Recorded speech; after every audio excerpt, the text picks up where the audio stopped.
வாக்களிப்பது குறித்து இளம் வாக்காளர்களுக்கு விழிப்புணர்வு நிகழ்ச்சி நடைபெற்றது. ஏப்ரல் 19ஆம் தேதி தமிழ்நாடு முழுவதும் ஒரே கட்டமாக தேர்தல் நடைபெற உள்ளது. இந்த தேர்தலில் 100% வாக்களிக்க வலியுறுத்தி பல்வேறு விழிப்புணர்வு நிகழ்ச்சிகள் நடத்தப்பட்டு வருகிறது. அந்த வகையில் காஞ்சிபுரம் மாவட்ட நிர்வாகம் சார்பில் முதல் முறை வாக்களிக்கும் இளைஞர்களிடம் 100% வாக்குப்பதிவு என விழிப்புணர்வு ஏற்படுத்தப்பட்டு வருகிறது. இளம் வாக்காளர்களுக்கான விழிப்புணர்வு நிகழ்ச்சியை ஆட்சியர் சங்கீதா மற்றும் எஸ்பி சண்முகம் ஆகியோர் தலைமையேற்று நடத்தினர்.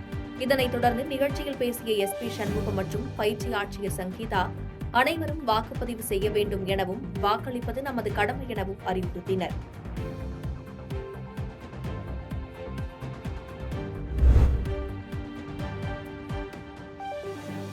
நாடாளுமன்ற தேர்தலை முன்னிட்டு தமிழகத்தில் 100% வாக்குப்பதிவை வலியுறுத்தி பல்வேறு நடவடிக்கைகள் மேற்கொள்ளப்படுகிறது. இதன் ஒரு பகுதியாக திண்டுக்கல் நாடாளுமன்ற தொகுதியில் பழனி சட்டமன்ற தொகுதிக்குட்பட்ட பகுதிகளில் வசிக்கும் வாக்காளர்களின் வீடுகளுக்கு சென்று அழைப்பிதழ் கொடுத்து 100% வாக்குப்பதிவு குறித்து வலியுறுத்தப்பட்டது. வருவாய்த்துறை அதிகாரிகள் வீடு வீடாக சென்று வாக்களிப்பதன் முக்கியத்துவம் குறித்து விழிப்புணர்வு ஏற்படுத்தும் செயல் பொதுமக்களிடம் வரவேற்பை பெற்றுள்ளது.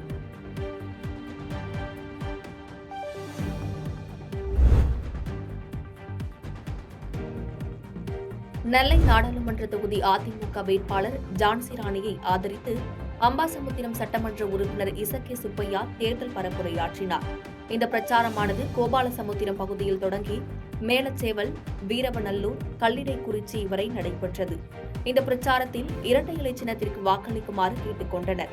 அப்போது உடன் அதிமுக கட்சியைச் சேர்ந்த நிர்வாகிகள் மற்றும் எஸ்டிபிஐ கட்சி நிர்வாகிகள் கலந்து கொண்டனர்.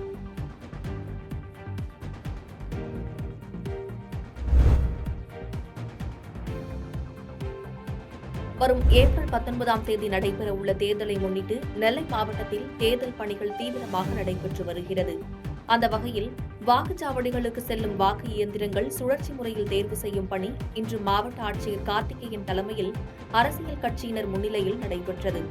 பின்னர் இதுகுறித்து பேசிய மாவட்ட ஆட்சியர், வாக்குப்பதிவு இயந்திரங்கள் 18ஆம் தேதி அந்தந்த பகுதிகளுக்கு சென்று சேரும் வகையில் அனுப்பி வைக்கப்பட உள்ளதாக தெரிவித்தார். மேலும் வருகின்ற 7ஆம் தேதி தேர்தல் பணியாற்றும் அரசு ஊழியர்களுக்கு 2ஆம் கட்ட பயிற்சி வகுப்பு நடத்தப்படுகிறது என்றும், இந்த பயிற்சி வகுப்பில் மாலை 3 மணி முதல் 5 மணி வரை தேர்தல் பணிக்கு செல்லும் ஊழியர்கள் தங்களது தபால் வாக்குகளை பதிவு செய்து கொள்ளலாம் என்றும் கூறினார். பாதகம் செய்பவரை கண்டால் நாம் பயங்கொள்ளலாகாது பாப்பா, மோதி மிதித்து விடு பாப்பா, அவர் முகத்தில் உமிழ்ந்து விடு பாப்பா. அண்மை செய்திகளை உடனுக்குடன் தெரிந்து கொள்ள இணைந்திருங்கள் இயம்நாடு தொலைக்காட்சியுடன்.